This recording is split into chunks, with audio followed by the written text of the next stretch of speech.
তোমাদেরকে একটা জিনিস দেখাবো।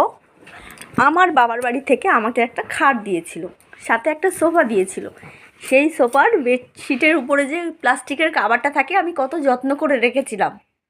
আমার উপরের যে গাদ্দাটা খারাপ হয়ে যাবে, তো দেখো সেই গাদ্দাটা সেই কাভারটা ছিঁড়েই ফেললো। এই দেখো, দেখেছো? এই দেখো, এই দেখো ম্যাডাম হচ্ছে এই যে ছিঁড়ছে বসে বসে। এই যে লাঠিটা কোথায়? কি করছো? এই যে কি, এটা কি, এটা কি, এটা কি? হ্যাঁ, এটা কি? মুখের মতো কি দিয়েছিস দেখি? হ্যাঁ, ঠিক আছে, কিছু বলার নেই। ওটা ছিঁড়ছো কেন? বকলাম তো তোমাকে। ঠিক আছে, বকিনি বকিনি, সরি সরি সরি, বকিনি। ঠিক আছে, লোকাতে হবে না, লোকাতে হবে না। তো টাটা। মাম্মাম হাই করে দাও।